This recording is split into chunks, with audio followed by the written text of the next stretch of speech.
Hello viewers, আসসালামু আলাইকুম। এই সুন্দর সফট সফট পাউন্ড কেকের রেসিপিটা আজকে আপনাদের সঙ্গে আমি শেয়ার করব। তো চলুন রেসিপিতে চলে যাই। প্রথমে একটা মিক্সিং বোল নিতে হবে, আর এর উপরে নিয়ে নেব একটা চালনি। এর মধ্যে দিয়ে দিব প্রথমে 2/3 কাপ ময়দা, হাফ চা চামচ বেকিং পাউডার, 1 টেবিল চামচ পাউডার দুধ, সামান্য একটু লবণ আর 1 চা চামচ মতো কর্নফ্লাওয়ার। এই শুকনো উপকরণগুলো চালনি দিয়ে চালার পর কিছু অবশিষ্ট অংশ বের হবে, তো সেগুলো ফেলে দেওয়ার পরে এটা উপকরণগুলো আরেকবার ভালো মতো মিক্স করে সাইডে রেখে দিতে হবে। আর তারপরে চলে যাব আমি কেক বানানোর সেকেন্ড স্টেপে। তো তারপরে আরেকটা মিক্সিং বলে আমি নিয়ে নিব হাফ কাপ পরিমাণ তেল, আর নিয়ে নিব হাফ কাপ পরিমাণ চিনি। তো তারপরে এই উপকরণগুলোকে আমাকে যেটা করতে হবে সেটা হচ্ছে বিটার দিয়ে বিট করতে হবে। আপনাদের যদি বিটার সম্পর্কে কোনো প্রশ্ন থাকে আমাকে করতে পারেন, আমি আনসার দেওয়ার চেষ্টা করব। তো এখন এই তেল আর চিনির মিশ্রণটা প্রথমে কিছুক্ষণ বিট করে নিতে হবে। তো বিট করে নেওয়ার পরে কিছুক্ষণ পরে এর মধ্যে একটা ডিম অ্যাড করতে হবে।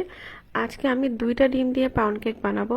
তো প্রথমে আমি একটা ডিম এর মধ্যে অ্যাড করে কিছুক্ষণ বিট করে নিলাম। তারপরে আমি আরও একটা ডিম অ্যাড করে নিলাম, আর এর মধ্যে এখন দিয়ে দেবো একটু ভ্যানিলা এসেন্স। দেওয়ার পরে আরও কিছুক্ষণ বিট করে নিতে হবে। নর্মালি চিনিটা মেল্ট না হওয়া পর্যন্ত বিট করতে হবে। তো সেই ক্ষেত্রে টাইমটা বলে না দেওয়াই ভালো, যতক্ষণ চিনিটা মেল্ট না হয় ততক্ষণ পর্যন্ত বিট করতে হবে। আমার চিনিটা এখন মেল্ট হয়ে গিয়েছে, আমার বিট করা শেষ। আর এই কাজটা আপনারা চাইলে হাত দিয়ে করতে পারেন, কিন্তু হাত দিয়ে করলে অনেক সময়ের ব্যাপার আর অনেক কষ্টেরও ব্যাপার, তাই বিটার দিয়ে করতে পারলে জিনিসটা সুন্দর হয়। আমার বিট করা হয়ে গেছে। এখন আমি এই ব্যাটারের মধ্যে আমি শুকনো উপকরণগুলো আরেকবার চালনি দিয়ে চেলে মিক্স করে ফেলবো। আর এখন এই সব উপকরণগুলো একসঙ্গে মিক্স করলে আমার কেকের ব্যাটারটা রেডি হয়ে যাবে। কেক বানানো খুব বেশি কঠিন কাজ না, খুবই সহজে কেক বানানো যায়। এই উপকরণগুলো জাস্ট মিক্স করলে কেক রেডি। আর আমার ব্যাটারের কনসিস্টেন্সিটা একটু দেখিয়ে দিচ্ছি, ঠিক এরকম ঘন হবে ব্যাটারটা। তো কেকের ব্যাটারটা যেহেতু রেডি হয়ে গেছে, এখন এটাকে বসাতে হবে। আমি যেহেতু আজকে পাউন্ড কেক বানাচ্ছি, তাই পাউন্ড কেকের মোল্ডে বসাতে পারলে ভালো হতো, কিন্তু আমার বাসায় তো পাউন্ড কেকের মোল্ড নাই। তাই আমি এরকম একটা পুডিং বসানোর বাটিতে, ঢাকনাওয়ালা পুডিং বসানোর বাটিতে আজকে কেকটা বসাবো। তো যেভাবে আমি বেকিং পেপার দিয়ে সেট করি আজকে আপনাদেরকে দেখিয়ে দিচ্ছি। নর্মাল একটা কাগজ আমি এভাবে গোল একটা শেপ করে কেটে নিই। তারপরে আমি বাটির মধ্যে সামান্য একটু তেল মাখিয়ে নিব। মাখিয়ে নেওয়ার পরে জাস্ট এটার উপরে কাগজটা বসিয়ে দিলেই আমার বেকিং পেপারের কাজটা হয়ে যাবে, আলাদা কোনো বেকিং পেপার কেনা লাগবে না। তো এরপরে আমি কেকের ব্যাটারটা এর মধ্যে দিয়ে দিব, তাহলে আমার এই কাজটা শেষ হয়ে যাবে। আর এই পর্যায়ে কেকের এই ব্যাটারটাকে একটু সামান্য ট্যাপ করে নিতে হবে, তাহলে এর মধ্যে কোনো বাবলস থাকলে সেটা বাইরে বেরিয়ে আসবে। আর এখন আমি এই কেকটা গ্যাসের চুলায় বেক করব। তো সেই জন্য অনেকে বালুর মধ্যে বেক করে, আজকে আমি লবণের মধ্যে বেক করব। বাজারে যে মোটা লবণটা কিনতে পাওয়া যায়, সেই মোটা লবণে আমি 2 কেজি পরিমাণ লবণ খুব খোলা একটা পাত্রের মধ্যে নিয়ে নিয়েছি।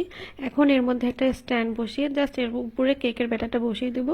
এটাকে ঢাকনা দিয়ে ঢাকার কোনো আলাদা করে ঢাকনা দিয়ে ঢাকার কোনো প্রয়োজন নেই, বড় পাতিলের ঢাকনাটা দিয়ে ঢাকলেই হবে। আর এখন এইভাবেই আমি কেকটাকে মিডিয়াম লো আছে প্রায় 1 ঘন্টা মতো বেক করে নিয়েছি। বেক করার পরে কেকটা দেখতে কিছুটা এমন হয়েছে। আর এটাকে এখন ভিতরে পুরোপুরি সিদ্ধ হয়েছে কিনা বা কাঁচা থাকলে কিনা সেটা চেক করার জন্য আমি এর মধ্যে একটা কাঁটা চামচ দিয়ে চেক করব। যদি কাঁটা চামচটা শুকনো থাকে তাহলে আপনাদেরকে বুঝতে হবে যে কেকটা পুরোপুরি বেক হয়ে গিয়েছে। তো এই কাজটা আপনারা টুথপিকের সাহায্যে করতে পারেন। এখন আমি কেকটাকে এখান থেকে আনমোল্ড করে আপনাদের সঙ্গে শেয়ার করব। তো কেকটা নর্মালি ঠান্ডা হওয়ার পর আনমোল্ড করতে হয়, কিন্তু আমার বাচ্চারা খুবই অস্থির হয়ে গিয়েছে, ওরা বসে এখনই আনমোল্ড করে এখনই টেস্ট করব। তো সেজন্য আমি এই গরম কেকটাকে এখান থেকে আনমোল্ড করছি। তো এই তো আমার কেকটা দেখতে এরকম হয়েছে। এখন আপনারা অনেকে বলতে পারেন, আপু কেক তো বাইরের সাইড দিয়ে পোড়া পোড়া থাকে, আপনার কেকটা পোড়া পোড়া হয়নি কেন? আসলে আমি লবণ দিয়ে আজকে ফার্স্ট টাইম বেক করলাম। লবণ দিয়ে বেক করার জন্য আমি দেখছি আমার কেকটা সাইড দিয়ে পুড়েনি, খুবই সুন্দর আছে। এবং ভেতরেও একদমই কাঁচা ছিল না, ভেতরে একদম সফট ছিল। তো বালু দিয়ে বেক করলে আমার মনে হয় কেকটা সাইড দিয়ে অনেকটা পুড়ে যায়, কিন্তু লবণ দিয়ে বেক করাতে কেকটা পুড়ে নি। আর দেখতে পাচ্ছেন ভেতরে একদম সুন্দর সফট আছে। আর পাউন্ড কেক নর্মালি এমনই হয়, স্পঞ্জ কেকটা বেশি ফোলা ফোলা হয়।